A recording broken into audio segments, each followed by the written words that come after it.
Oh, hey, we live.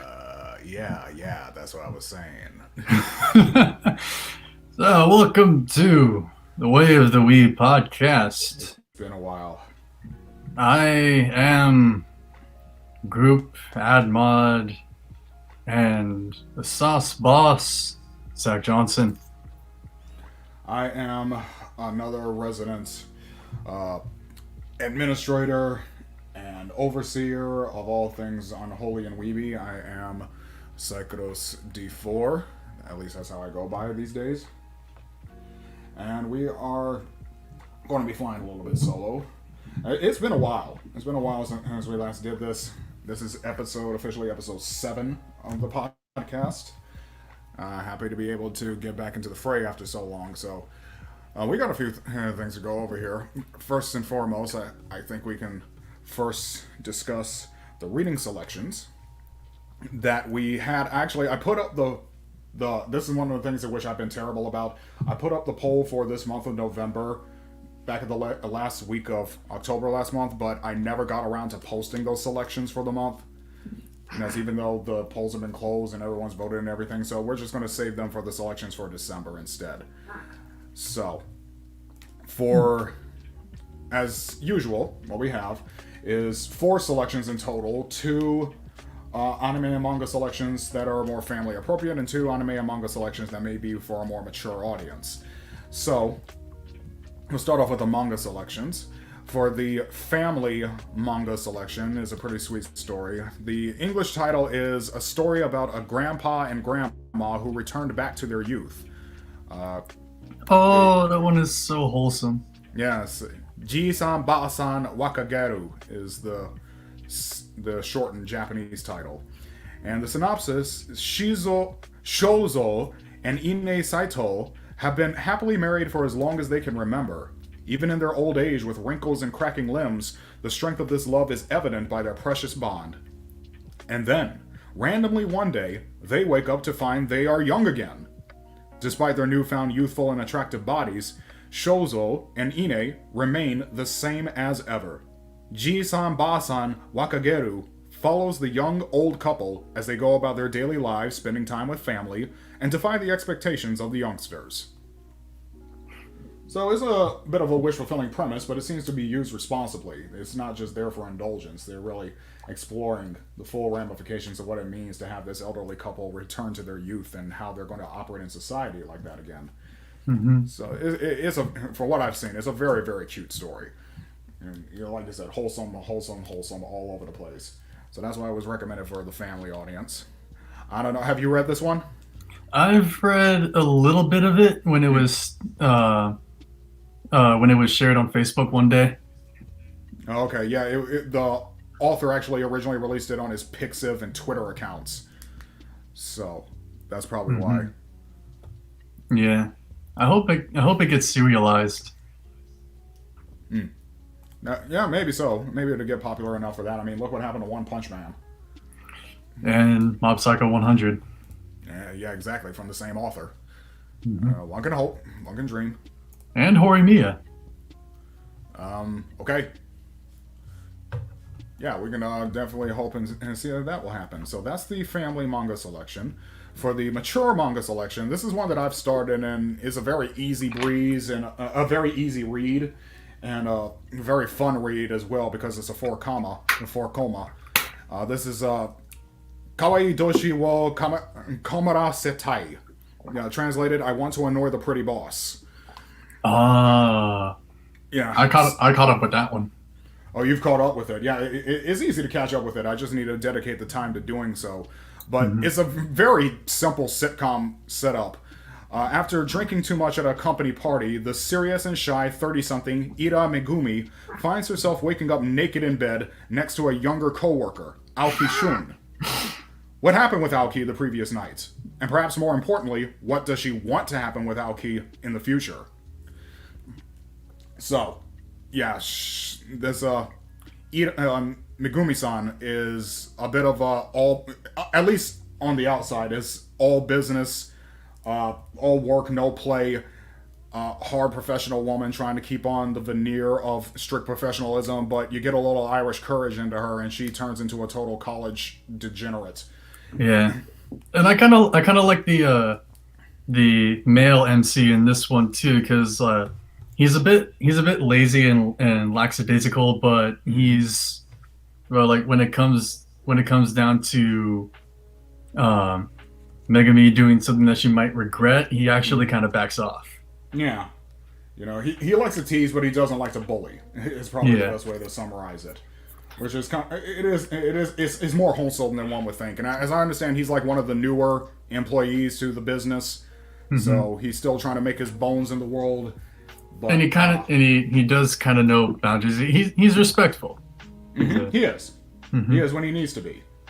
hmm It's just at the same time he does know what she can be like under different slants of approach. So, and she knows that he knows that, and knows that he can kind of hold that over her if he wanted to, but he doesn't because he's a nice guy.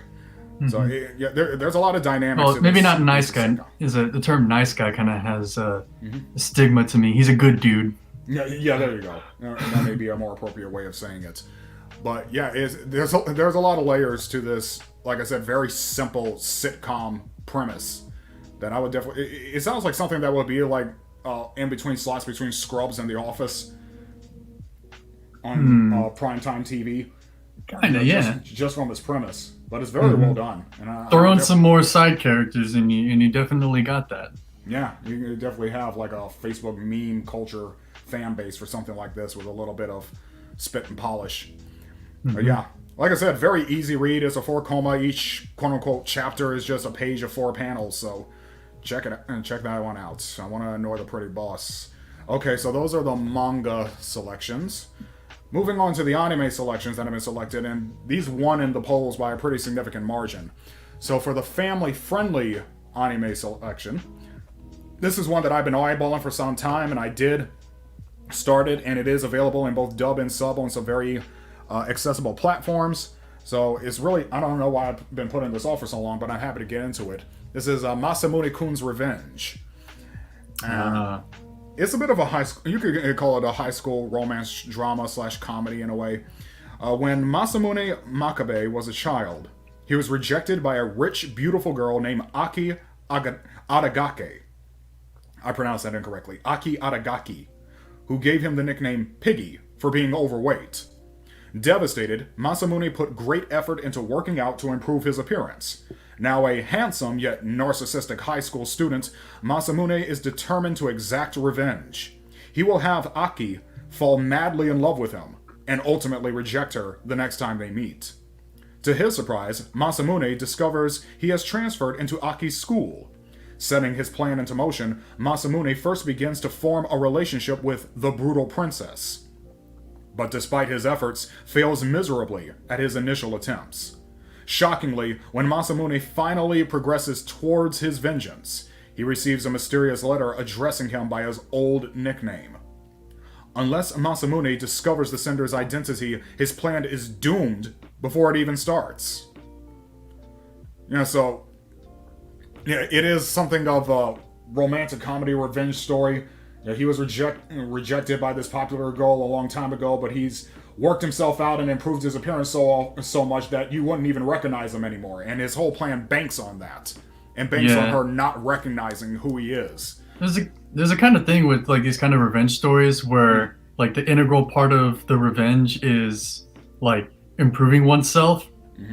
And it's like whether it be this or like Count de Monte Cristo. Yep, but that's but the first one I thought of. but like Or the thing, what's the but other like one? yeah. Sweeney Todd is another option of that. But like the thing is, once the character already kind of like improves himself, he's already got his revenge. Yeah, that alone. Yeah, that's usually the final lesson of the stories of these sorts, isn't it? Like his improvement was his own reward, and that was his own revenge. So there's a lot of side characters and side plots and subplots to this one. So And a 40-year-old mom that looks like she's 8. yeah, I've had a nickel for every time I saw that story. Goodness. Usually it's a teacher. Usually. So yeah, this one's available on Crunchyroll, both on dub and sub. So it's and on of course Verve as well. since that's the same service. So easily accessible. If you haven't started that, it's Masamune Kun's Revenge. So finally, for our mature anime selection, and some people may actually question whether or not this necessarily belongs in the mature selection since it made its premiere in the Shonen Jump anthology. But I actually just finished this one recently, and this is a pretty popular one that a lot of people have been talking about. It's The Promised Neverland. Yes. Now, some people have... Go ahead. I have yet to see much of anything about that. I am baffled by how I have avoided spoilers passively. Yeah, so have I, honestly, and I'm glad I did because this is one you definitely want to go into cold turkey. You don't want to, the less you know about it before going in, the better. But I'm still going to read the synopsis for the sake of the podcast. Surrounded by a forest and a gated entrance, the Gracefield house is inhabited by orphans, happily living together as one big family, looked after by their mama, Isabella. Although they are required to take tests daily, the children are free to spend their time as they see fit, usually playing outside, as long as they do not venture too far from the orphanage, a rule they are expected to follow no matter what. However, all good times must come to an end, as every few months, a child is adopted and sent to live with their new family, never to be heard from again. However, the three oldest siblings have their suspicions about what is actually happening at the orphanage, and they are about to discover the cruel fate that awaits the children living at Gracefield, including the twisted nature of their beloved mama. Now, honestly, even some of the posters for this anime are a bit of a spoiler as to what's going on here, so I really don't want to say too much more about the finer points of this story. Like I said, the less you know, the better. Mm-hmm. But it's widely available on multiple platforms. It's kind of nice when a fandom is kind of respectful of that. Yes. There's always seems to be like that handful of people that will like just run out and spoil it. Like the snake kills Dumbledore. Oh yeah. Like, I actually had to study that for my data leakage security training in the government. The instance of people spoiling Harry Potter books. Yeah. Wasn't that because like a shipment came out too early? Yeah, they had people sign NDAs and everything to make sure that nobody spoiled it this time around with the 7th book, but then some clown managed to get his hand on a copy a few days early and actually screenshotted and uploaded every single page of the book in the course of a single night. And then you had clowns like going into crowds of public people waiting to buy the book, shouting spoilers like Snape kills Dumbledore and stuff like that. Jerks. These are people who are basically just looking for infamy and attention. Some people just want to watch the world burn. Yeah, like that. And to know that they're the ones who contributed to the flames. Mm-hmm. It's really, really sad. But, yeah. Like I said, I'm not going to say any more about The Promised Neverland. It's, like I said, widely available on multiple platforms. Hey, we actually have one of our members of the group has managed to join us in the comment section. This is Fritz in the comments. Let's see, he says, I also finished the Promised Neverland manga as well, and man, there's just a lot to unpack. So the anime that has concluded its first season, it adapts the first 4 volumes of the manga. As I understand, and maybe Fritz can answer this for us, the manga is concluded, and now they're just looking to update it. The second season has been confirmed, and it was actually supposed to release sometime late this year, but due to complications with the COVID-19 pandemic, they had to postpone that. So it's due to be released sometime next year instead, the second season of the anime adaptation of The Promised Neverland. Another thing he says is that the black caretaker looks like the ghost of Aunt Jemima back from the dead and wants to use your body and guts as syrup for her pancakes. That's kind of true. Like, once the true nature of these caretakers is revealed, the artist and the author does an excellent job of unleashing like this sociopathic, creepy impression of them. So yes, Fritz just confirmed to us that yes, The Promised Neverland is concluded in the manga, so now they're just waiting to adapt it for the anime. So if you want to go ahead and read ahead, that is within your grasp. Let's see. Another question Fritz asked us is that first of all, happy belated birthday to Fritz. His birthday was about a week or two ago. He was asking if anyone is caught up on My Hero Academia and Komi-san. I have not caught up with the manga because I'm enjoying the anime too much with My Hero Academia. And Komi-san, I'm just too slow, and that's a very dialogue-heavy manga, so I'm not caught up with that either. With Komi-san, I have lost my place ever since ever since Kiss Anime was destroyed. So I'm going to have to enjoy reading it once more and catching up. Yeah, until you can find the place where you were. Because I actually kind of look forward to when I have time to do that because like it's pretty good. Okay, yeah, I know. And I'm still crossing my fingers that KyoAni picks it up for adaptation. That would be really, really nice. KyoAni is the only people that I would consider worthy of that. Mm-hmm. But, for sure. Definitely. Even though they've lost a good chunk of their personnel some time ago due to another tragedy that we know about. But yeah, hopefully that would actually happen. I'm sure it's going to get adapted sooner or later. It's all a matter of who will adapt it. That's the real critical question. Mm-hmm. So they are quickly getting back on their feet. Mm-hmm. Like the Violent Evergarden movie is out, and they're working on Kobayashi Dragon Maid season 2. Oh yeah, that's true. They do have other locations. That one was just like the first like main studio. Yes, okay. So they had other studios that are not that have not been taken down from which they can operate. Mm-hmm. Well, that's good news. So yes. Well, thanks to you for that recommendation, Fritz. Okay, so I guess now, aside from, I guess we could get into some of the news. A couple of things that I can talk about. On a personal level, I have recently begun what I can call my classic Weeb collection, some VHS collections of classic anime.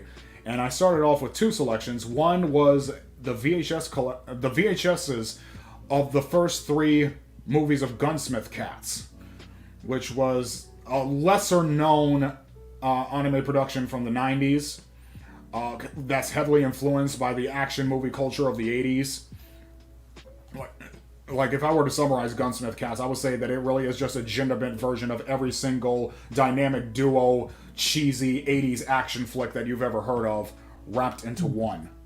I haven't seen it myself, but I have heard from someone in the group that it was either like the mangaka or like the animators, they actually went to Chicago and hung out with the police force there to get like references for like all the guns, and they actually recorded like the Mustang that the characters drive, so they can get like the accurate like sounds for it.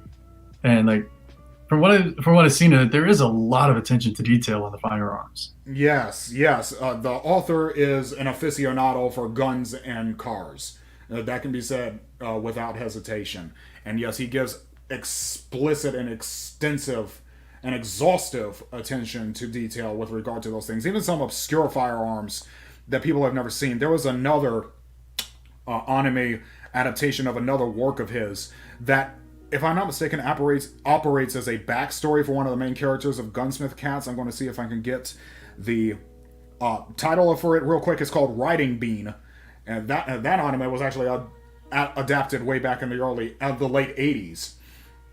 And that's actually a backstory for one of the main characters in Gunsmith Cats. And in there's a weapon that is used that is so obscure that no one who is not a die-hard gun aficionado will probably know of it. Because it's a particular kind of pistol. Let me see if I can get that, the name of that weapon. Speaking of guns, though, I don't think that there is a sound more beautiful than the sound of a Garand clip being ejected. A grenade clip? No, a Garand. Oh. That ping! Oh. When the clip comes out. Uh-huh. Oh, I see. It's like, that's beautiful. That's super satisfying. Yeah, so the weapon that is depicted in Riding Bean is called a Simmerling LM4. And the unique thing about this particular hand pistol is that even though it's a hand pistol with a magazine, it's not semi-automatic. So you actually have to manually move the barrel, the barrel slide. Oh For yeah, every so single you had round to that you like fire. pull the whole. No, you had to like, pull it back. So it's a pump. So it's basically a pump pistol, or kind of like you kind of have to operate it like a Nerf gun. You have to operate it like a bolt action rifle, except the funny thing about this barrel is that it slides forward rather than backward to load. What? Yeah, it slides forward rather than backward in order to load rounds into the chamber. How does the recoil work like that? It has no recoil.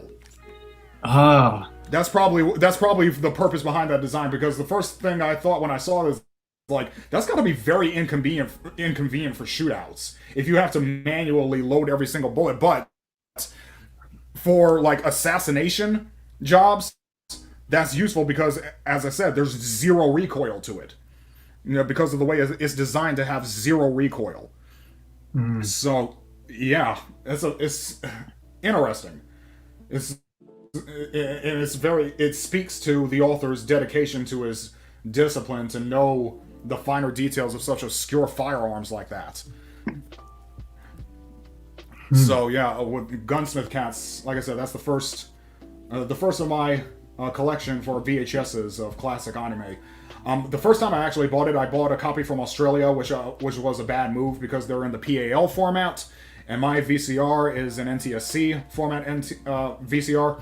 So all the first VHSs that I bought of this were all snowy and weren't displaying properly on my TV. But thankfully, I found the exact same thing from a seller in Washington State, and now they show, of course, crystal clear. So maybe I'll set up a night sometime, some weekend, and just weeb out like it's 1999. I kind of miss having to fast forward past all the previews in order to get to what I actually want to watch. Oh, those are have you ever noticed they made the legal warnings and stuff like that long enough that you could still read them even if you're fast forward?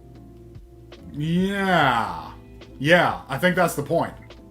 I think that is the intended design. It's like it would take like it would be like so let's say it takes about like 15 seconds to read the whole thing. You can fast forward at 2 speed, or you can just sit through it for 30 seconds. Yeah. It's weird like that. So that was the first thing. The second thing I did, and it actually just came as a spur of the moment decision while I was looking for those Gunsmith Cats VHSs on eBay, is that I found a recommendation for something I had not seen in a long time. It is an old Sailor Moon OVA movie called Hearts of Ice, I think it is. I remember seeing the box cover for that while I was living in Japan many, many years ago as a small child.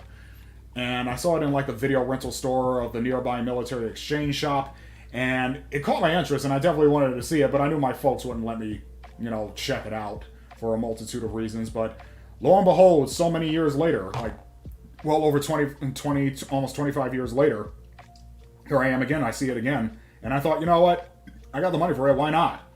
And then I found out that it came in a package with 2 other Sailor Moon OVA films, and I thought, why not? And I specifically thought, why not 2 times in quick but clear succession? Like my brain works real like that. It felt like it has to say why not for each movie in the collection. So now I got 6 VHSs to add to my classic anime collection, and I'm a happy man as a result. Let's see. In other news, recently we have had a new breakthrough in waifu technology. Yes. On the Trash Taste podcast. Also they had the first 2D waifu guest on the podcast, Calliope Mori from Hololive English. Yep, and for those who don't know, the Trash Taste podcast is actually a video recorded podcast that you can watch, not just listen to. And yeah, as we've mentioned, I think it was in our last episode, we gave a lengthy expose on VTubers and this VTuber sensation that's overtaken primarily platforms like Twitch and YouTube. Well, the Hololive business people have caught on to the trend that a lot of their Japanese language VTubers are more popular in English-speaking countries than they are in Japan. So they decided to capitalize on that and introduce some primarily English-language VTubers. Among the more popular ones of those is the death goddess Mori Calliope. And she featured, as you just said, as a special guest in full VTuber glory on the Trash Taste podcast. It's a bit of an odd spectacle, but this is the world we live in now, where you can actually talk to your waifu. Everyone says your waifu isn't real. Well, sorry, they are about as close to real as they're going to get now. They're far closer to real than they've ever been before. Just save up some money for those super chats. Yep. I actually think that Coco and Hato kind of spurred it on with like the popularity of like English VTubers. Because like Hato is actually learning English while she's at school in Australia. Yes. I understand some of those. Yeah, go ahead. Yeah, and Coco is also fluent in English, which made her like really accessible to Western audiences. But even outside of those two, people translating clips of the streams really helped out with that as well. Yes, there are people who are able to like translate clips from the streams, but these streams can oftentimes go on for hours and hours, and nobody has the time of day to translate hours of Japanese into English. So I think like the longest clips that I've seen are like 20 minutes that have been translated. But yeah, it's good that there are people in the mix-up culture and in the meme culture willing to do that, so that people who don't have as strong of a grasp on the language can participate in the fun. And I know some of the VTubers will have like challenges on their streams to like say, "Oh, we'll only speak English for this stream." Yeah, Korone had she did that. had an English only stream, or a few of them, I think. Yep. Which she does a good job. She does. So yeah, there's that. Another thing that's happened recently since we left off. The Demon Slayer movie, the Kimetsu no Yaiba movie, premiered in Japan and opened up to a booming success. It is now the 5th highest grossing film in the Japanese box office, animated or otherwise. There are only 4 other movies that have made more at the Japanese box office than the Demon Slayer movie. From first to last, it's Spirited Away, Titanic, Frozen, and Your Name. Those are the only 4 other movies that have earned more there than the Demon Slayer movie. So that's pretty. It's up there with the big dogs now. And we're just hoping and waiting for the time when we people on this side of the pond can get our hands on it, because that is the next entry in the anime adaptation of Kimetsu no Yaiba, which is concluded. The comic actually concluded a bit prematurely, because the author had some family issues that she had to tackle and just had to like tie things up a little bit sooner than she wanted to. And I remember she sent out like the final chapter with a bit of an apology to her readers, like, "I'm sorry if this feels rushed and unsatisfying, but I just had to do that to take care of family." But all the responses that I've heard from the readers is, "This is rushed? It's great." So even in a rushed state, she delivered a very satisfying conclusion from what the readers have said. So and more power to her. I do think that, especially once the animation studio catches up with that the mangaka would be in communication with them to kind of like maybe like stretch it out a little bit to what she had intended before, since the production would be off of her shoulders basically. Okay. Yeah, that's what I'm hoping. Like it did end well. It was a little, because I've read to the end. It was a little bit rushed. There were some things that were kind of like that could have been built up or were building up. That I'm not saying that like they didn't happen, but like it could have stretched out a little bit further, but there was pretty good closure all around. Like, okay, good. Even though she was rushing it, she did cover her tracks well. Okay, that's good to know. Well, hey, more power to her. I'm glad that she actually had a completed piece like that everyone's satisfied with. Good for her. That's really hard to do. It Like, is. I've seen some rushed endings that just ruined the entire thing. Mm. Yeah. Like, let's see. Also, in other news, Tony Kawaii or Tonikaku Kawaii has premiered its anime adaptation, and I am ordering all of you to Mm-hmm. watch it because it is one of the most wholesome stories ever. And make sure that you have gallons of insulin with you because it is That's oh good. so very sweet. Mm. Okay, this is the first time I've heard of it, so can you give us a synopsis? Okay, so the main character's name is, well, his first name is NASA, Okay. and um, he kind of would get like made fun of for having that name. So he was just like, "Screw you guys! I'm gonna be the best, smartest person ever," and like really like trained himself, like was like nailing entrance exams.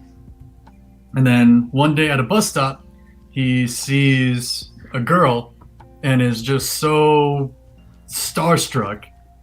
He tries to walk across the street to talk to her, and then Truck Kun strikes. Okay. But wait, he Okay. survives, and Oh. not only that, um, he was actually saved by the girl, but he was still injured. And despite the injuries and the blood loss he was getting, he still got up on his feet to try to find her at another, like at a bench, to ask her out. But then she says, "I'll go out with you if you marry me." To which, without even thinking about it, he accepts, and then Wow. he passes out, wakes up Wow. in the hospital, um, and like a couple of years go by, and he quits school. Um, he doesn't go into high school, but like he does. I guess he does like get like a GED because he's just that advanced. Um, and he works a bunch of jobs at different places trying to look for her. And then one day, she shows up at his door with the marriage registration, Huh. and that's basically kind of like the first episode. Hmm. It Interesting. it is, or the first half of the first episode, or the first chapter of the manga, but it is really good. So basically, this guy just skips every single step, but instead of going from like the flirting to hand holding to hugging to kissing and the marriage and everything that comes after that, he goes straight to marriage, then like hand holding. It's like it is. It's like it. Yeah. It's like, I'm sorry. This might come as a shock. Yes, there is hand holding in here, but they are married, so it is Oh, sanctioned within the eyes of God. that's good at All the least. hand holding in here is marital hand holding. That's good. That's good at least. We've seen far too many extramarital hand holding going on recently. Disgusting. But it's all wholesome. Even the hand holding is wholesome. I know that sounds like an oxymoron, but Wow. it is 100% wholesome. Awesome. Okay. So, Ooh, looks like we got a question from Okay. Fritz. if we had the chance to have a VTuber or more on the podcast as a guest or normal members, who would it be and why? Oh, what VTubers Galgura. would? Yeah, Galgura would definitely be my choice. I love her so much. She's one of the more wholesome ones and least pervy. No, I mean, that's still kind of pervy by our normal standards, but the least pervy. Yeah. Also Amelia Watson. Oh yeah, she's fun. She's a lot of fun. Yeah. So, I'm sure what's with the Sherlock Holmes get up, but she's fun. also, like, I guess like more like Western VTubers as well. I would.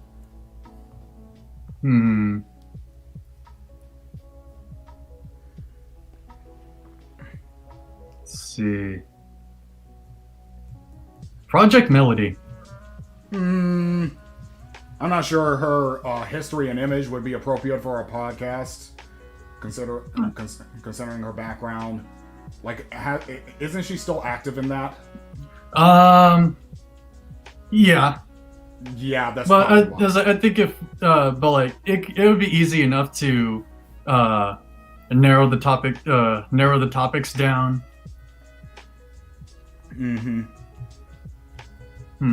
Although, also, I'm not sure if he would be considered a VTuber, but Daddy Nux Taku.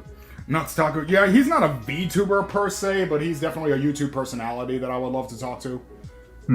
Actually, if we were just talking weeby YouTube personalities, I would love to talk to Sea-Dog VA.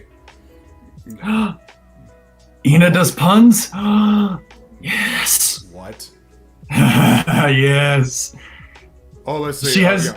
Good choices too. I heard the Octopus Girl does puns, so I guess I'll be down with her too as well. Isn't Melody a slime girl, and what's with her history? No, Project Melody is not the slime girl. She was a slime girl for Halloween. Oh, she was? Yeah. Project Melody, like, she got her start on adult video sites. An adult streaming site, and then moved over to Twitch and YouTube, where she has safe for work stuff, and I do follow her safe for work stuff, and I also follow her D&D campaign that she does with 5 other VTubers. And you say, like, outside of adult entertainment, she's got good energy. She's funny. She definitely has a personality, which is one of the things that I covered in the VTuber thing. Like, VTubers have to have a personality. Yeah, they do. They have to be quite unique in each of their personalities in order to be memorable. Yeah, because otherwise, any idiot can just put on a face of a cute anime girl and make videos, but to actually make them into an appreciable character, you got to really put some work into it. Without a personality, you might as well just stream a JPEG. Exactly. Like Nux Taku, but that's another story. Yeah. Oh, also, Iron Mouse. I'd definitely like to have an Iron Mouse on stream. Yeah, she can get a little off the cuff with her perviness, but yeah, I guess if you can mitigate her, she would be all right. Yeah. Yeah, at least we can agree. Galgura would definitely be #1 choice. If money and money was no object, and we could just get anybody in the world right now, yeah, Galgura without hesitation. Even if it was just her and nobody else, that would be worth it. I still every now and then listen to her cover of "Fly Me to the Moon." It is kill me! It's so good. Kill me. You mean "Fly Me to the Moon," not the Moon song? That's not the same thing. "Fly Me to the Moon." I have seen and posted like her trying to sing the Moon song. Right, she can't get through it. She can't. I get the lyrics and the energy of like the Moon song, but like, I know it comes from a movie, right? Is there something with the context of the Moon song that makes it emotional? I'm not sure. It seems like Galgura is just one of those people. You know how some people just cry easily at emotional movies? Well, she's like that with music. Like, even if it doesn't necessarily have any personal connection with her history or anything like that, if it's a sad or emotional movie, like There Come the Waterworks with her. She's just like that with emotional music. So, make of that what you will. Yeah. Let's see. Fritz says, there's also that Squirrel Girl singing that Tom and Jerry song. Oh, yeah, that was hilarious. From Hololive Indonesia, yeah. That was hilarious. I remember seeing that. That's one of my favorite Tom and Jerry episodes, too. So, and she actually did a really good job with it. I mean, goodness. Yeah, that was hysterical. I remember. Oh, wait, have you heard Guru sing Baka Mintai? No. I might have and just don't remember. It's good. Yeah, well, maybe we can start posting links somewhere after the podcast. Even Coco, who is very insecure with her singing voice, saying Baka Mitai, and something else too. I think she's saying "Never Gonna Give You Up." The Rick Astley song? Yeah. Hilarious. All right, so is that all we got for the news? One more thing. Go ahead. romantic comedy Horimiya anime premieres on January 9th. Okay. If you haven't seen it, that is another story that I order you to watch or read. Okay. Synopsis. This is my first time hearing about it. Basically, it's about a so like the female lead is kind of a popular girl who is actually kind of like frumpy and homey at home because she takes care of her brother because her parents are out on work all the time, and uh, the dork in class who actually has a bunch of piercings and tattoos, Mm. and they sort of come together, and there's like a whole bunch of other side characters as well, and it is precious. They are best couple. Mm. Okay. And where can we see that? Is that on Crunchyroll or Verve or Funimation or Hulu or Netflix or what? It premieres on January 9th. I would expect that it would be on the mainstream streaming sites. Okay. All right. Well, we'll see how that Yeah. turns out. It's like one thing that I also really like about the female lead in this is she's a bit masochistic. Hmm. It's Okay. like she actually asks like when they is like she actually asks like the male lead to like yell at her because like she gets thrills out of it. So like Darkness from Konosuba. Yeah, but not to her level. Not to that level, but still. Not to that level of degeneracy. It's just kind of like it's like it'd be nice if you did this, and then she's just like, oh yeah. All right. Yeah. I guess that's good. All right. So that's all we got from the news. I guess we can get into the brunt of this episode. We are about 41 minutes in. So that's a good Yes. time. Yeah. Okay, now I'm As gonna I did give a list of 3 one-shot manga, but there was one more that I came across that I just had to have featured on this because it was like the overall message of it was really good. They all kind of have an emotional impact. We'll start with the worst one though. Yes, it's exactly what I consider to be the worst one, at least. And I can definitely see why I liked it, but I can definitely see where Tyrone's grievances come from, and maybe we'll give some like constructive criticism and see how the story could be like more improved. So this piece is titled "Love Letter" by is that the author's name? Yeah, Ozaki Kaori. And according to the synopsis that I could find on Mangadex, it reads, this story begins in the paradise or heaven where souls, before being born, can choose their mothers. The protagonist notices a girl who has run away from home, and he decides to go down to earth and become her son. So this free soul in heaven that's about to choose his birth life decides to be born to a woman who has run away from home, a runaway. And over the course of the soul does become born as her son, and it starts off seemingly like a good, wholesome mother-son relationship. But Yeah, like there are some challenges and like single mother and like trying to work jobs and stuff like that, but it eventually takes a dark turn where it mentions what the mother had to do to provide for herself and her son, and then one day she kind of got fed up and just locked the front door and never walked away. Yeah. Did like a deadbeat dad move. Yeah. Although when the soul goes back into heaven, yes, he doesn't hate her. In fact, he still wants to be with her. Right, in some measure. So, like the second time, he decides to come back as a cat, I think it was, and just spend time around her as a cat that was also abandoned by his mother. So, perhaps as is kind of a natural thing to do with animals, though. But like, and of course, animals advance faster than humans. Right. Yeah, he was thinking at first maybe I can come back as her lover, but the timing wouldn't have been. The timing wouldn't have worked out. Yeah. There's no way you could have done that. So you decided to come back as a cat since, like as you said, cats age more quickly than humans. So maybe he could catch up to her that way. And Yeah, another time he came back as like a flower. I think was another yeah. time. Well, when he came back as a cat, like he got run over and sent back, Yep. and just say, yeah, it's like came back as a flower, came back Mm-hmm. as a breeze, came back as a song, came back as a raindrop, Came back as a like, cloud. and all to just like be with her and try to cheer her up when, uh, The weight of her guilt came upon her. mhm. Uh-huh. So it is a very existentially emotional story. Now, I did like the basic premise was interesting enough.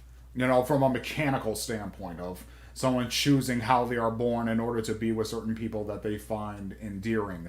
It kind of But negates the thrownness of existence, though. Although, mm-hmm, when one soul came up and asked for somebody popular, it's like there's a lot of people in that one. It had to be by a raffle. So there's a thrownness to that, but like with this, is it kind of like takes away it devalues like the thrownness of existence. yeah, in a lot of ways, it makes it seem like you can just pick up and restart at the last spawn point in a way. Yeah. So, but yeah, I guess like theologically, it does devalue death, and Mm-hmm. since we have it on screen here, is like the I guess like the image of God portrayed here is like, as inaccurate as it is. Don't get me Mm-hmm. wrong. Mm-hmm. It did it felt nice because it was kind of like, oh, is this like angels like, why do we have all these like catalogs still in books? Like, can't we like use digital? It's like, oh, I kind of like the analog. It feels good to hold paper. Mm-hmm. Just like, um, when the soul wants to be with this woman, and it's just like, oh, you're gonna have a hard life. It's like, but it's like I appreciate the ones that choose to have life on hard mode, Mm-hmm. and he's just rather He pleasant. appreciates. Yeah. Yeah, he's just Yeah, he's rather very pleasant. it's a That can very be said. pleasant depiction of God. Although like as inaccurate as he is, there are some pleasant aspects of God. There are some other ones. Mm-hmm. Um, I think if it was more biblical, he'd get kind of some stern words about his choices in life. Right. Now, we just passed the section that is a critical point. What's scrolling on the screen? A critical point is that once she abandoned her child, she was put on trial for criminal negligence and had to face a sentence for that. And the angel in heaven portrays this is the angel in heaven that is sitting as basically God's secretary in this setup is sort of like the straight man in this skit. So you're basically the readers are expected to take everything this angel says seriously. And one of the things the angel points out is that she is being judged by principles of good and evil, quote unquote, that mankind made up and invented. Because she seems to think that Ugh. it is wrong that the mother that abandoned her child so irresponsibly is being held accountable for that by the laws of the land.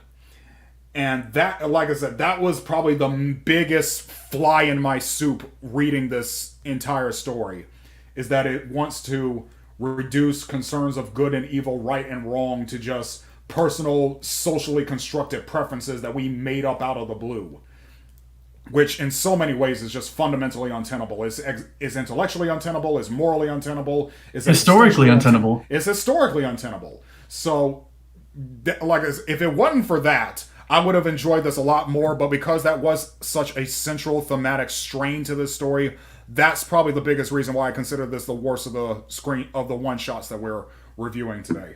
Hmm. I guess like also if the story was a little bit more biblical, Mm-hmm. without the reincarnation stuff, Mm-hmm. you would probably the child would probably try to find ways for her mother to find redemption, so that they would Yes. have a reunion in heaven, so that he could tell her personally that he holds No grudge against her. No ill no will. grudge against her. Mm-hmm. That would have been a far better way to do it, and that's the way I would have done it if I were writing this story. But they didn't consult me for this, so this is what you get. Yeah. So yeah, uh, that's it is a go very ahead. emotional story, and It is. it does kind of capture um the sort of like innocent love. Mm-hmm. It does. It Yeah. does. It's like It at least has a that's how I demure describe the face. love. It's innocent. It is. Yeah, it does celebrate innocence. I just wish it did it in a more responsible way. Hmm. So that is Love Letter by Ozaki Kaori. So let me go ahead and see about getting our next selection up. This one, oh wait, wrong place. While I'm getting this up, how exactly did you come across these titles anyway? I I think I found these on a Reddit post, Hmm. like in the comments. For these first three, yeah, I found them on a Reddit post. On the last one we're covering, I found on Facebook. Okay then. So, Like, like it was a group called Naisu Manga on Facebook. It's a public group and it got some good sauce. oh, okay. All right. Well, that's good to know. So the next manga we're going to be discussing, this is another one shot. This one had a very interesting premise. This one is titled, well, the English title is "The Heroes Party on Their Way Back Home," and this was written and produced. The art and story is by Hirano Ryoji, and according to the synopsis, after their journey to defeat the Demon Lord ends, a group of heroes can finally go back home. That is an excellent, no spoiler, completely spoiler free synopsis of what this story is about. Because, yeah, this is another one that I would kind of recommend going into it cold turkey. So, for you listeners who don't want any spoilers, I suggest you Pause it now. Yeah, pause it now. Go read it. It's a very, you can read it in less than an hour, and then come back. We'll give you time. 1, 2, 3, 4, 5. Okay, spoilers from here on out. So, this is, it seems to take place in a kind of setting that you typically find in most isekai. You know, these kinds of Western Or fantasy. yeah, Western fantasy RPG worlds setting. And it centers on a young mage who, as the title suggests, she and her party of, what is it, a paladin, a heavy knight, and a healing priestess have just come back from fighting the demon lord. Mm-hmm. And they're discussing. go ahead. Go ahead. I'm hearing myself Are through you? your stream. Well, that's funny. I'm wearing earplugs, so that shouldn't be the case. Check the plug. Go ahead and speak. Speak. Okay, maybe it's just too loud on my earphones. Weird. That any better?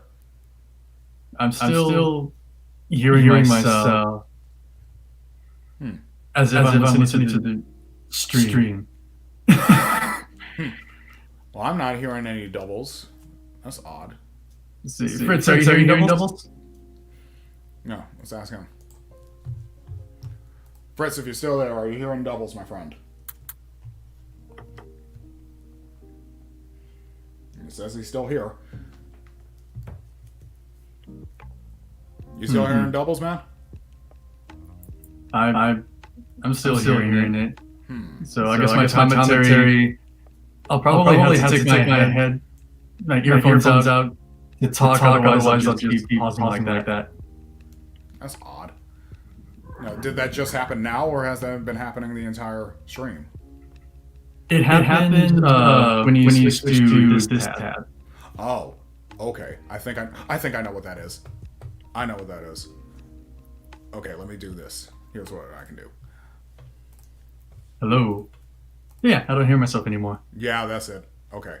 So what I'm going to have to do is, it doesn't seem like we're going to have audio, the music playing during this section. That's probably why. I don't know. Can you still hear the music? I can't hear the music, but I don't hear myself anymore. Yeah, that's why. Okay. It seems like when I share audio for a whole screen, it does some feedback weirdness. Okay. Well, back to the story. Okay. So, it centers on a young mage and her party coming back home from a battle with a demon lord. But it's not as it appears, like in the slightest. And you don't find that out until they get quite close to returning back home. And I think it would be better for you to summarize this because I think you could do this better than I could. So the twist is that her party died fighting the demon lord, and she's the only survivor. Yes. And she used a necromancy spell to animate the bodies so that she could bring them back to their hometown, um, to their families, Right. Give them a and they, proper burial and give their loved ones some semblance of seeing them for the last time. mhm. And the mage was an orphan picked up by the party Mm-hmm. and was taught magic. And to her, the party was her family. Yeah, her only family. And like, It's tragedy I'm all around, honestly. yeah. And so she brings the party back to their hometown, Mm-hmm. and they all have their moment of closure, Mm-hmm. and where they can say their last goodbyes. And she even fights a dragon Mm-hmm. single-handedly Yes. to get these guys back home. Yep. And it ends with her joining another party, obviously to offer support and offensive magic when she can, but also if they perish, that she would bring them back. Yes. I'd bet that like she pleaded with the demon lord to bring them back, and probably worked out a deal with them Mm-hmm. as the demon lord's cleanup crew, so to speak. Yeah, maybe so. Yeah, because this seems to be like going to be her career for the foreseeable future. She operates as sort of this magical undertaker, just bringing fallen heroes back home the from the from the place of defeat. And it is an impressively executed twist. Hmm. Unless you're paying really close attention, you will not know that that's what's going on until it's revealed. And I think one of the things that made me wonder is like, why is she fighting this dragon all alone when she has two warriors and a healer sitting in the tent behind her? And well, there it is. They're dead, and they're just reanimated by her magic. So Hmm. that's why they can't fight. Yeah, Yeah, it's in this part of definitely a the twist. screen is where it happens, because the fighter's brother Mm-hmm. finds them in the nearby town, and this is where he realizes that they're all dead while she's off picking up some supplies. Mm-hmm. Yeah, it's quite a shocker, but I don't know. I wonder. I would really like to wonder. People who have lost loved ones in battle. Like, is this something they would appreciate or not? I'm not too sure. I really can't say. That's just a question I would have I to leave think there open. would I think there may be some that would kind of see it as um A grotesque, disrespectful display, perhaps. yeah, Some but I can definitely see how others could, like, appreciate the gesture. yeah, especially in like bringing them back, is like, Mm-hmm. well, like, what else is she gonna do? She Right. can't carry them, she's too No. small, especially that Right. guy in the armor. Yeah. Yeah. She can only. So Yeah. having That's the best way them, to bring them back, so at least they can get a proper yeah, burial. and she also used an embalming spell to preserve them so they wouldn't rot. Yeah, exactly. Decompose And along the way. it's like, and so for bringing them back, like, that's the best that she can do. Yeah. Anybody that complains about it, I think would be nitpicking. Yeah, it would probably. Yeah, yeah, yeah, exactly. Even if nothing else, if you don't respect the whole reanimating thing, at least she's bringing their bodies back home for a proper burial, and Hmm. anybody can appreciate that at Yeah, least. yeah. She's not like having them like fight as an undead army and No, stuff like that. It's just to get them back home and nothing else. exactly. And that's, yeah, I would say that is honorable and respectful, and the most honorable and respectful thing she could do in her situation. Hmm. So yeah, again, interesting premise, and I honestly believe that this could be expanded into a very, very fetching anthology series with a little work. Just like more stories of her and Mm-hmm. um, like the parties that she carries, and Mm-hmm. hopefully culminating to one where the party actually succeeds. Yeah, maybe. Yeah, that would be nice. And she could tell tales of the other people that she brought. And it doesn't even have to be just this one mage. Maybe it could be other mages that take on similar Yeah, like she gets tasks. older and like there's some disciples and Mm-hmm. heck, like I I can definitely see like the demon lord kind of like looking favorably upon this. Mm-hmm. Uh, like maybe even like when she gets old, like granting her like an extended life to like in this kind of service, this like liaison between like the demon lord and those who challenge him. Hmm. Yeah, perhaps. So And yeah, then that was like some when pretty. Go and ahead. if that would have happens, like once the demon lord is vanquished, then she would be able to pass on as well. Mm-hmm. That would definitely be nice. But yeah, that was Oh, this definitely part here really yeah. gets me That killed me. when she moves the knight to hug his kids. Yeah, one last time. Yeah, that was Hmm. killer. That was killer. So yeah, maybe I could look up this author's other work. Maybe they have other work like this. But yeah, that's the hero's party on their way back home.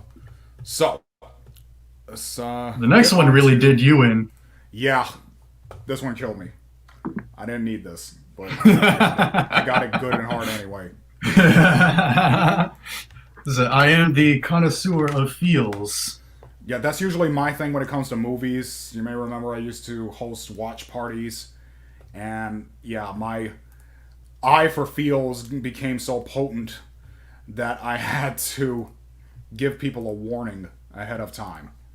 Yeah, so I guess we'll extend the courtesy to that. This is like, even though we haven't done it for the other ones, um, this one will do you in. Yeah. There's So no way this that you one will is feel titled happy at the end of this. No, unless you're some kind of emotionally mutated sociopath of some sort. But this one is titled Live by Kadeki Hajime. And this is a zombie apocalypse story, believe it or not. Supposedly, some years ago, a zombie apocalypse took place, and this young man named Aoki is one of the few human survivors trying to find his way back home. I'll just give the description from MangaDex. It says the story takes place in a world with humanity on the verge of extinction due to the rise of zombies. A young man named Aoki travels through this ruined world and meets a mysterious zombie girl who does not try to eat him and further says his name. So, typically, zombies don't talk, first and foremost. Yeah. Well, like And, Japan usually likes to um like twist some things with zombie lore. mm-hmm, Like in High School of the Dead, yeah, the zombies kind of had their like mental inhibitors removed, so like you can actually see one turns his head 80 degrees to bite someone that's grabbed him from behind. yeah, But like with this one, I mean, it's a different kind of zombie virus where it's more like it's like a brain virus that where mm-hmm, the body is still somewhat kept alive, uh but huh, not really like necrotic. uh huh, Because clearly, with as you can see on the screen, like this particular zombie still kind of holds some semblance shadow of a human identity. of her consciousness. Yes, some of it is still there somehow. Which would give hope if this was a longer story that it Mm-hmm. would be possible that she could come back, like Warm Body style. Yeah, If you've fully. ever seen or read Warm Bodies, Oh yeah, I remember that movie. Goodness, wasn't that basically just zombie Twilight? kinda. It was Yeah, harmless. yeah. It was just kind of dumb. Hmm. So yeah, so of course this Aoki fellow, he's taken aback by the fact that this zombie girl one can talk and two seems to recognize him. So he kind of takes pity on her and decides, hey, I'm heading back to hometown. She seems to know me, so maybe if I bring her back, it'll trigger some memories in her. Maybe he'll get a clearer idea of who she is or who she was meant to be or who she was, depending on how you look at this. But again, we're getting into spoiler territory. It turns out at the end, what we find out is that before the zombie outbreak occurred, she was one of his fellow students at his school who had feelings for him and was going to confess that to him right before the outbreak occurred. And the reason why she remembers his name is because of those feelings that she held so strongly before the outbreak happened. And right before, if I'm not mistaken, right before he finds that out, some other survivor comes across his path and shoots her in the head, seeing her as just a threat. It's like mistaken. what happens specifically in the sequence of Mm-hmm. events. Um, he gives her a name, Mm-hmm. Liv, Live. Uh-huh. and then she actually says something other than Aoki. She says senpai, Senpai. Yeah. and then she gets shot in the head, Yes. and as she's falling she says I love you, and Mm-hmm. that's and then like he goes nuts on the other survivors, but he gets knocked out before he can kill them. Uh-huh. And then it ends on the flashback of what happened. Right. Right. So he never really learns the truth completely. Just gets a hint. The fact that she calls him senpai means that she knows him pretty personally. For those who don't know, senpai is not a name, it's a title, and is usually said by younger high school students to their older upperclassmen. So that is a very strong indicator that they went to the same school, and she at least knows him in some personal way, even if he doesn't know her in any personal way. So I think the fact that the scale was kept so intimate that it really is. There's really only two characters in the story.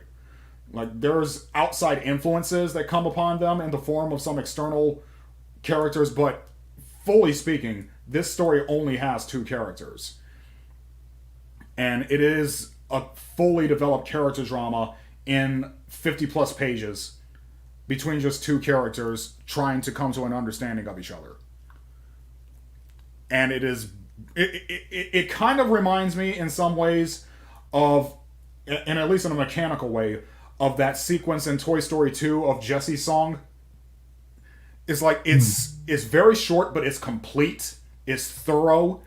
There is no fat on this meat. Every single beat and moment and bit of dialogue in the story is necessary for it to work. There is nothing excessive. There is nothing indulgent. It's all necessary, and it all works perfectly. You could insert this sequence into the worst comic ever made, and it would automatically become one of the best comics ever made just because it had this sequence in it. Mm-hmm. So, yeah, honestly, I really can't say too much more than that. It seems to be designed in such a way that you can't say much more than that, other than it's just a perfectly executed character drama. Yeah, and it is like even if you see the tags before coming into this like cold turkey, Mm-hmm. um, it it sets itself up so well that Mm-hmm. like this character is just like becoming attached to this zombie that's like sticking to him. That like you actually just like without even like really thinking about it, like kind of like hope for the best. Mm-hmm. Only at the very last second, right when things like get good, to just bang. Yes. And the sequence of when she gets shot is so I almost beautifully tragic. Like, see if you can like scroll down a little further to like when this happens. I almost didn't believe it the first time I saw it. I'm gonna be Oh, honest. I had to like double back. I was like, oh my gosh, she just got shot yeah. Oh, here it in is. the head. You, does it scroll up a little bit? Mm-hmm. Yeah, I'll just let So, it. so like they have like a cold night together. Like it's of Right. course like zombie. Yeah, the Like, weather was changing pretty rapidly over the course of the story, but yeah, mm-hmm, it's when he gives her name. mm-hmm. You know, just that made up name he came up with, Liv. That's when it's like something triggers in her brain to say what she meant to say right And like the before way that he everything went looked down. back too, Right. Yeah. and bang. It's just it's like it's clearly loud, but like It's definite. it's a loud noise that rings silent. Mm-hmm. Brilliantly, brilliantly executed. Hmm. It's like it's almost frustrating how perfectly executed that is. Yeah, it it's Why like did you have to do that so well? You didn't have to do it that well. it's just like the slow, there's like the abruptness followed Mm-hmm. by time nearly standing still. Mm-hmm. Just like it gives you plenty of time to just doubt and Mm-hmm. like, and then just be like, no, no, no, no, that Mm-hmm. didn't happen. It didn't happen. It freaking happened. Yep. And And then, that's also what's frustrating. You can't blame the guy who did it. hmm, Like he thought he was just saving another survivor from a zombie attack. hmm, uh, Yeah, is that yeah, although she is like the only thing that was kind of like necrotic looking about her was her that, bloodshot eye, yeah, her bloodshot eye, exactly. but still probably like the stiffness of her movements Hmm. could have set them off. But like it, and then here's the flashback. Like Yep. she was just about to walk up and confess to him. Hmm. That letter is still it's like that letter is still in it was still in her pocket, and like he Hmm. found it. Yeah. But then The zombie apocalypse. Yeah. And that's how it ends too. Like that's the end. mhm. Wonderful. So, yeah, no, this one got me. I wasn't expecting that one. Because I was not expecting, like I said, you didn't have to do it that well that I had to stop all my thought processes for the day just to warm through this sausage. But, It's like that is how you do shock. mm-hmm, It's like that is like that's what happens too. Like if mm-hmm, it you see it, mm-hmm. it happens, you hear it, and then everything just slows down to a crawl. It's like just a Grind real to a halt. a frustrating crawl. Mm-hmm. Yeah. And as I understand, this particular one shot has even won a few accolades on the other side of the pond. Well deserved because it definitely earned it. Excellently Mhm. done. So yeah, that is our that's our reviews of a select series of one shots. I hope There's still one everyone. more. Oh yeah, you're right. It's like we gotta end it on a positive note. Yes, true. I completely forgot about that. Let me make sure that I get it though. I gotta get it first of all. Let me do one thing while I'm doing that. There. Yeah, I just got it. Hmm. Okay, here we go. Yeah, Fritz, if this. you're still here, you might like this one. Mm, I think I sent you a link, but uh, you'll kind of get the gist of it right here. okay, so let me pull up this screen instead. I'm just not screen share. There we go. So this one, it's kind of funny that this is a one shot because it seems like just the first episode of a longer romantic comedy. Oh, definitely. I hope this gets picked up and serialized. Mm-hmm. It's like, because this has so much potential for afterwards. It does. Wait a minute. Why isn't it in communism? Is it what? Oh, I think you clicked on the Russian link. Right. My mistake. Yeah, I did. There we go. I don't. I don't speak gulag. So okay. Is it, I Okay. don't. So Is it, it was. I don't speak bliens. yeah, there you go. So Bliens are pretty good though. I don't know what those They're, are. they're like Russian pancakes. Oh, okay. Cool. Um, yeah, so this one is titled a Henshin Ganbo, or Desire for a Reply, or Desire for a Change, or as some translations say. Henshin means change. Yeah, Or Henshin, yeah. yeah. Or transform. Oftentimes, like in the Japanese Power Rangers, when they transform, they say Henshin. That's what that means. Hmm. So, this is a one shot. It's about this young man named Tsunaki, who is a backup player on the baseball team, and he finally gets the courage to give a love letter to the idol of the school and the love of his life. Where will his actions take him? So, this is another story of a beat up nobody who's pining for the popular girl, doesn't have the spine to tell her in person, and for Gets some shot reason, down in the worst shot way down by a possible. surrogate, Yeah. by an interloper, by an intermediary messenger, not even by her personally, by granted, some granted, this haughty. Go character ahead. is. Granted, I love this character to bits. Really, well, Even with this wall of text of her just just naming all of his emotionally faults. abusing him, just beating him into the ground, emasculating him with words in every way that she possibly can. Hmm. It's like, however, Go as ahead. you see, it's like with this, he doesn't start mope. He doesn't just like mope and give up. Is like what he does is that he takes all of that and and channels it in. It's like what she's saying right here, and just like it's like mate is like become the person that she would pursue and then reject her. Mm-hmm. Kind of like Masumine's revenge. Yeah, it's very similar to that. And so like he takes her advice and Mm-hmm. her what was it? Her humiliation Mm-hmm. and like right here like practices baseball, makes it to the top spot on the team. Menacingly, Like like he practices his butt off to the point that he's destroyed all their extra balls just trying to mhm, get better at the game. Like he's really, really gone for it. and meanwhile like like you see like she's watching his progress and like soon enough he becomes a real heckin' Star, slugger. yeah. Now he's a real And star, and everybody loves him.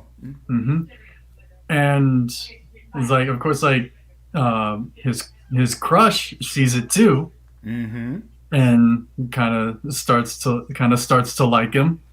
Mm-hmm. But only as a fan. So like he gets a fan letter for him as a Hmm. culmination of all of his hard work.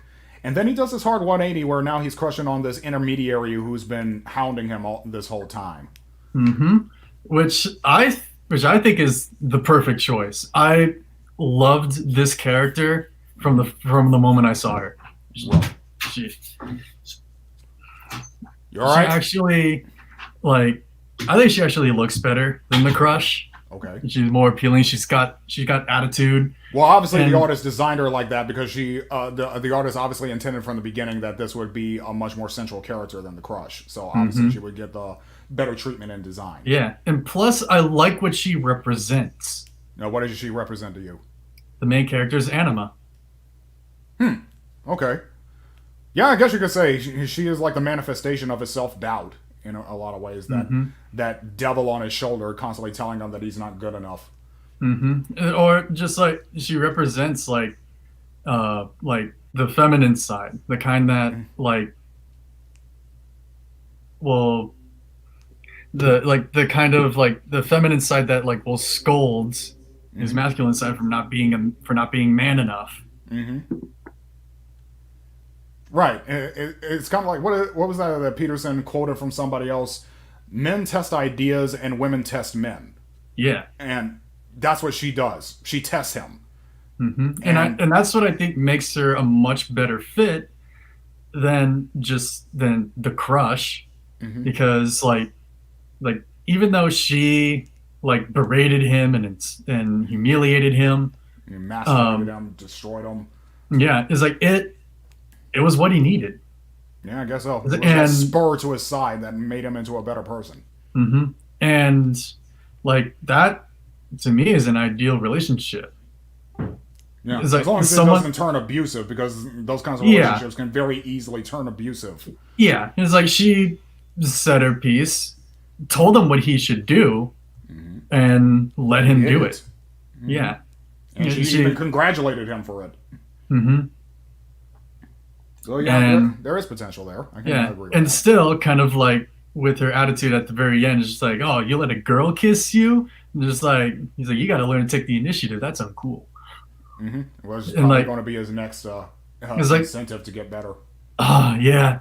And then it would just be kind of like them, like coming together and just like and building each other up by challenging each other. Mm-hmm. It's like that. That's part of like what makes it a relationship ideal for me. Is like That's probably the building one each thing. other up. Yeah, it's like building each other up through contention.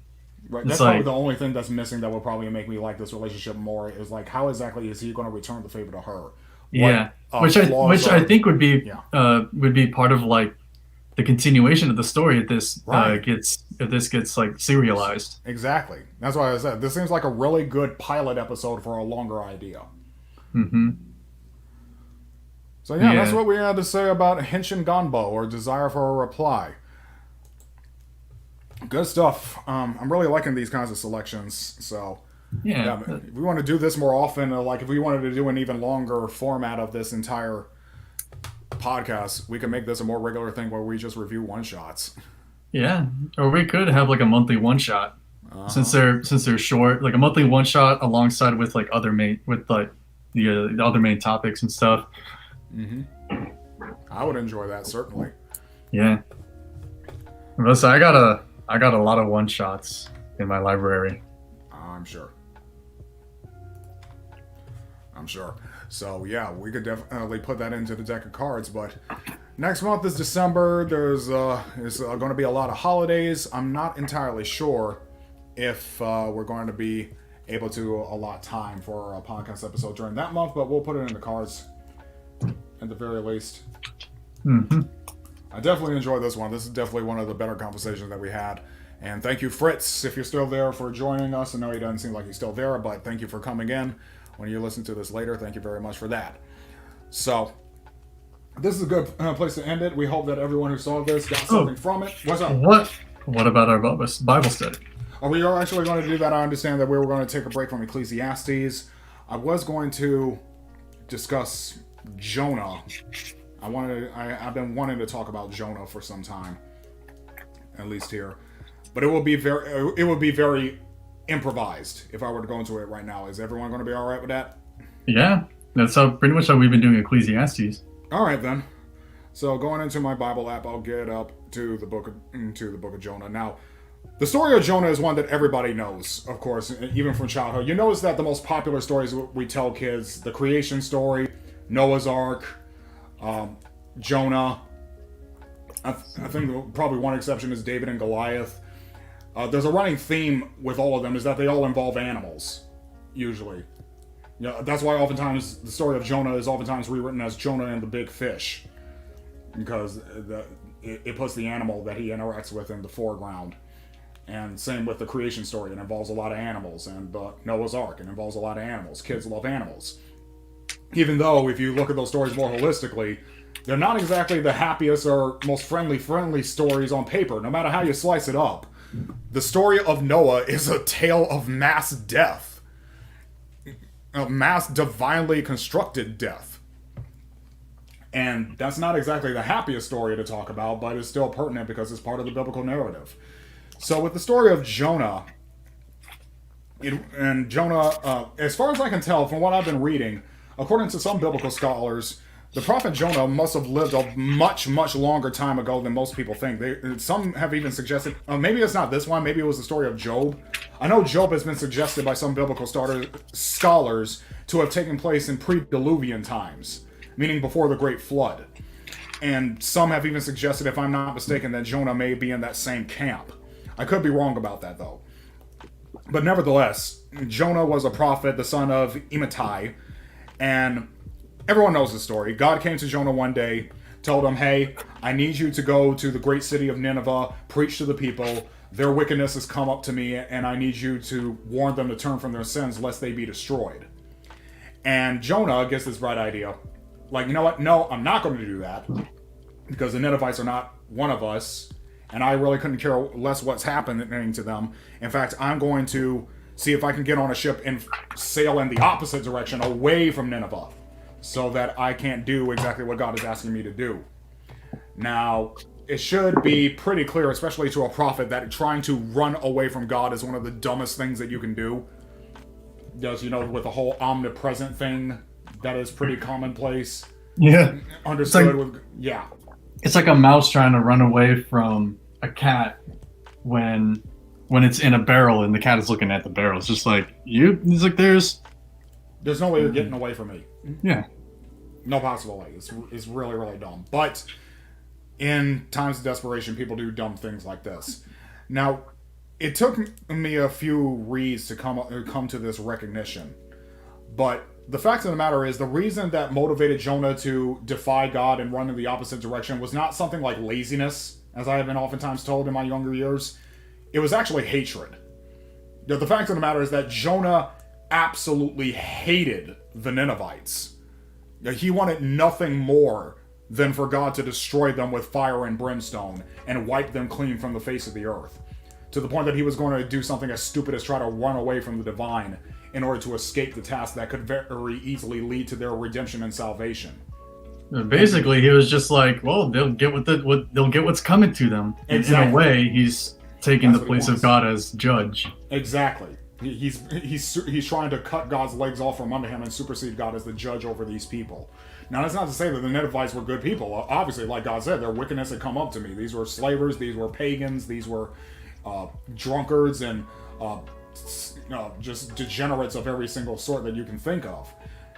In any other context, yes, they were certainly deserving of judgment, but God was willing to give them a chance. And he was sending Jonah as his acolyte to do that, not just as a lesson to the Ninevites, but probably also as a redemptive lesson for Jonah as well. And I'll get into that in a little bit. So as the story goes, Jonah goes to Joppa, the Great Sea, and if I'm not mistaken, that's the modern-day Mediterranean Sea, if I'm not mistaken. And he wants to get on a ship to sail as far away westward as possible. If I'm not mistaken, he was going to go all the way to modern-day Spain, just to get as far away from Nineveh as he can get. But as we know the story, God interferes with his plan, sends a mighty storm against the ship where he was sailing on, and the crewmates honestly believe that this storm could not have just been a coincidence. There must be something beyond our understanding at work here that is bringing this terrible storm upon us. So the sailors agree, well, why don't we cast lots to see who has angered the gods, so to speak, to bring upon this calamity. And the lots were cast, and the way lots works is that you put coins with each person's name written on the coin, and you throw the coins into this small cup, and you throw the cups onto the table. And the first coin that falls out, with the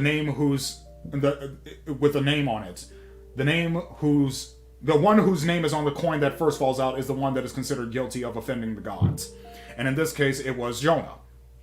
So, of course, the captain asked Jonah, okay, who are you? Where have you come from? What god do you worship? And what exactly have you done to bring this? And that's when Jonah lays it out to the crew. Okay, I'm Jonah, the Hebrew. I'm a prophet. I worship the one true God who's created all the sea and the land, and I've disobeyed him by running away from something he commanded me to do, and that's why this calamity has come upon us. And he decided to take responsibility for his action. Like, look, guys, it isn't fair for you all to die in this terrible storm because of something stupid I did. So throw me into the sea and the storm will be brought to an end. Now, the captain was not too, from at least the readings that I've gotten, the captain was not too keen at that and said, no, we're not going to do that. We're going to try to row our way out of this. But the rowers were working so hard trying to get out of the storm that they were worked to the point of exhaustion. Some of them nearly died from exhaustion. So they, against all odds, they finally took Jonah up on his offer and threw him into the sea. And as fate would have it, the storm did cease. And of course, this is also where the most popular point of the story comes. Jonah, while he was falling into the sea, getting tangled in seaweed, potentially about to drown, a giant fish came and swallowed him whole. And he lived within the fish's stomach, breathing air for 3 days and 3 nights. Now, for those who think that this is far too fantastical for it to actually occur, there are actually documented reports of sailors who have been lost at sea who have been living inside the bellies of sea creatures like this as recently as like the 19th century. So that's not as far-fetched a tale as you may think, if you're of that sort that may think something like that. But of course, while he was sitting in that whale, it was a point of him coming to terms with the Lord. Jonah decided, okay, if you let me out of this fish, I'll go ahead and do what you asked me to do. I will go to Nineveh and preach to the Ninevites. So that's exactly what happens. The fish throws Jonah back onto land, and he goes to Nineveh and gives his warning to the Ninevites and all of their wickedness, saying, hey, I've been sent by the Lord God to warn you. You people have been cruel and wicked, and if you do not repent soon, death and destruction is at your door. Well, this message got all the way to the king of Nineveh, and against all odds, he took this warning seriously, and he commanded all the people of Nineveh to basically take on a period of mourning and fasting. As they wore sackcloth and ashes, which was customary for people to wear during times of mourning when somebody dies, for example, to show their remorse. And there will be no eating or drinking for a set number of days. They were to fast for a period. And Jonah and his petty self, after preaching the word, the funny thing is, he could have gone home after that. All God told Jonah to do is go and preach a warning to the Ninevites. After that, Jonah was free to do whatever he wished. Go home. Start a family, do whatever you want, start a career, I don't care. But instead, what he decided to do was sit up on a cliff where he could watch Nineveh, waiting and hoping that they will be destroyed in fire and brimstone. Again, that really ties into the fact that the real lesson here and Jonah's real motivation behind disobeying God was one of hatred against the Ninevites. He hated them so badly that he wished they were dead. And while he was up there, as some people may remember from the story, it was really hot that day when he was up there, like swelteringly hot. And the sun was beating on him all day long. He very well could have caught a heat stroke. So God, in his infinite wisdom, decided to miraculously cause a vine to sprout up behind Jonah and grant him some relief from the heat with the shade. And Jonah continued sitting up there, watching the Ninevites. In fact, he sat up there all day and all night, until the following day at least. And during the night, worms came and ate at the vine, killing it and taking away its shade. So the next morning, Jonah woke up, the vine's dead, the sun's beating on him again, Nineveh's still there. And now, according to the scripture, Jonah is so mad that he wished he were dead. He's absolutely infuriated with all of this. And that's when God decided to come up and say, hey, Jonah, what's going on? Why are you so mad right now, bro? And this is the point where God reasons with Jonah to let him know just how ridiculous he's being. You're more upset, and this is something that God says to Jonah, and I'm paraphrasing. He said to Jonah, you're so upset that this vine that you neither planted nor caused to grow nor tended to grew up in a night and then perished in a night.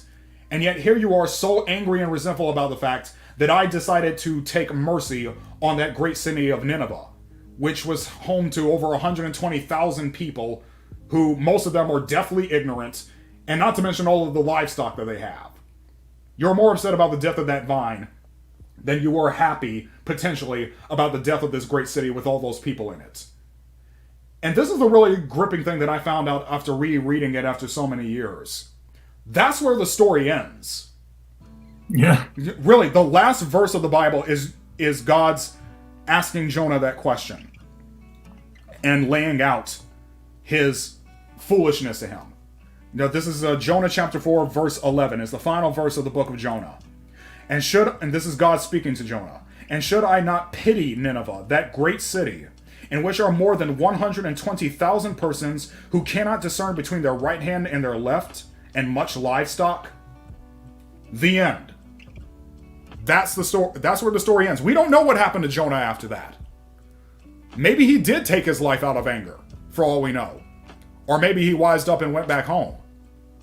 That is a question that is left open to the reader, and I love that. I love that open-ended ending like that, because it forces you to be self-reflective on your own prejudices and your own biases, and wonder, is there some kind of ill will or animosity that I'm holding towards someone or some group of someone's out there that is causing me to hold this kind of petty bitterness over me like a cloud that just won't go away?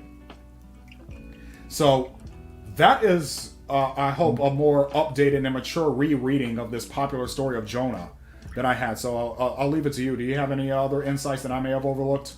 It definitely parallels to a lot of activist groups out there. Those who are so eaten up with bitterness and resentment that they'll, just sit in the heat of their hatred at their own detriment while nothing happens. Mm-hmm. Yeah. Is that a good way to summarize it? Yeah. And like I've seen it too. It's like, I guess, like specifically with the whole defund the police thing. I've actually had people tell me that there were supporters of the defund the police movement that they really don't actually care if the police do a better job. They just want to hurt them. Right. Right. And funny thing is, the people that are ostensibly supposed to be helped by this are the people most opposed to that motion. Mm-hmm. There's people who are living in the inner city who see violent crime on a regular basis. The last thing they want is to defund the police. There was a Gallup poll back in August showing that 81% of Black Americans want the same or greater police presence in their community, not less. Mm-hmm. Because the people who want to defund the police are usually the people who will not face any serious danger from an increase in violent crime. That almost always happens as a result of a reduction in police presence in these kinds of communities. Or probably never had like an actual like personal experience with law enforcement. No. Yeah. Yeah, that's also happened oftentimes. A lot of these activists who have been asking to defund the police, they've been sent into these training regimens to see the kinds of things that police have to deal with on a regular basis when they're out on patrol, and they tend to seriously reconsider their biases when having that kind of experience. Mm-hmm. It's really, really fascinating. It's like, and a lot of the things, the air quote solutions that they bring up to try to like make things better is just like they've already been shot down before. Yeah, Like it's not the like whole that's never been like tried. other things like shoot them in the leg is just like, yeah, you try shooting from a distance a leg that is not just moving but moving at you. Yeah, you try that sometime. And even if they do hit, people who get shot in the leg are still a lethal threat. Yeah, if it hits the ephemeral artery. It's Exactly. like, So yeah, going back to the story of Jonah, people you have a better obviously- chance of surviving getting hit in a lung than the ephemeral artery. True enough. But yeah, bringing that back into the story of Jonah, Jonah obviously did not think too thoroughly about what his animosity towards Nineveh was going to bring. You know, he clearly did not consider, not everyone in the city is bad. And there's also, not to mention, just a lot of great livestock. And I'm more upset about this dead weed than I am about a bunch of dead, potentially innocent people and animals. And yeah. That's kind of like the whole like extremism kind of thing as well. I remember there was a video like John Cleese did like some sort of something where it's like being an extremist feels really good because it puts all of the evil in the world on the other group and all of the good in the world on your group. Yeah, it's very convenient and it's very simplistic. You know, people tend to think in extremes because extremes are simple. You know, they're very easily grasped, low resolution encapsulations of reality that people just find to be egotistically gratifying. Yeah, and it's like, and of course, like he was like kind of laming like the enemies of like the right extreme are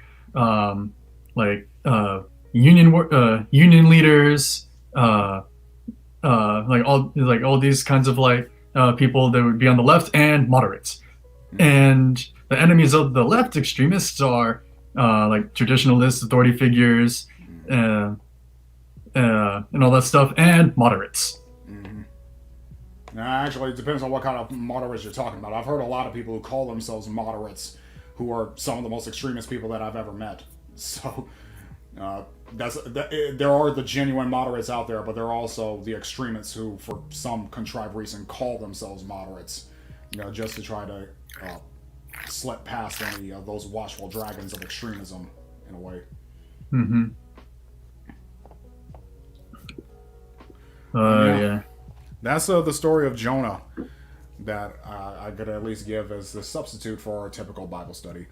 So, with that, I think, like I said, this is really one of the more enjoyable episodes that I've done. I really enjoyed going through these one-shots. I read them all today, actually, like this morning. I just committed myself to just watching them all today, this morning.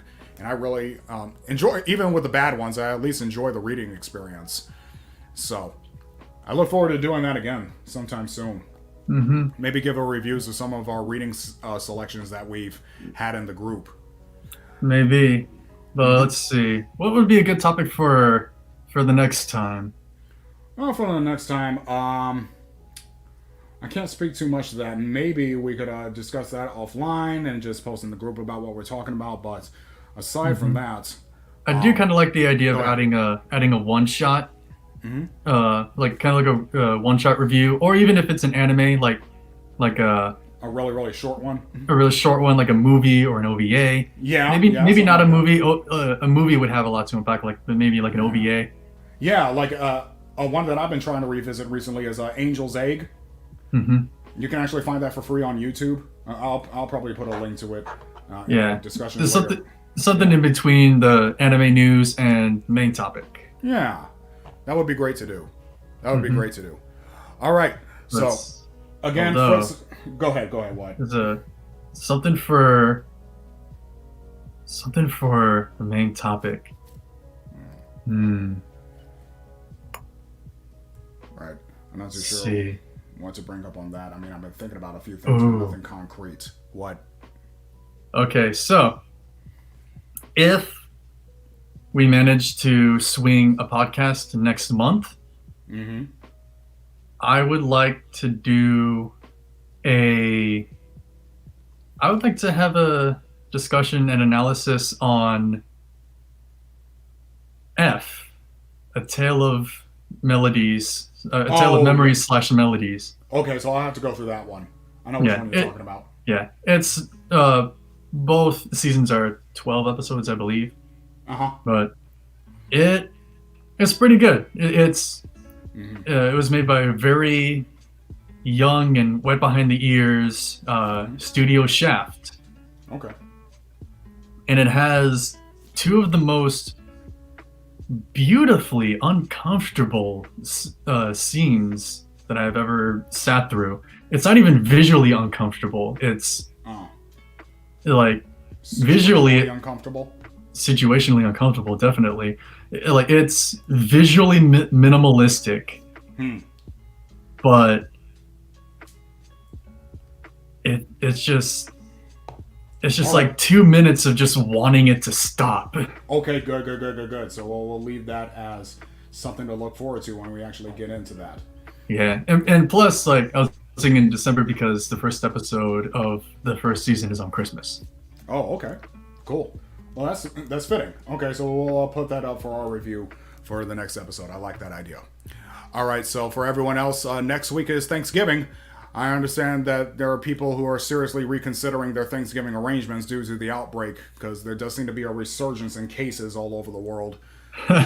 Police at your door. Police at your door. Mrs. Johnson, we know that turkey serves 10 to 12 people.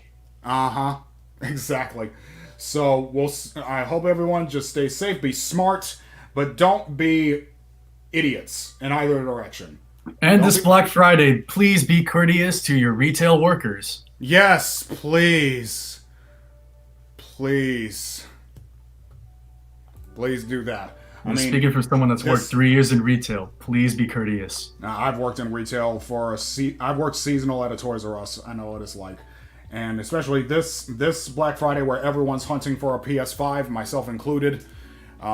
That's definitely going to be a tale to tell the grandkids about after you clear out all their profanity. So, good luck, everybody. Well, at the very least, happy holidays. It is definitely, more or less officially the holiday season. So everyone enjoy yourselves, be safe, and we're going to be dipping out now. Mm-hmm.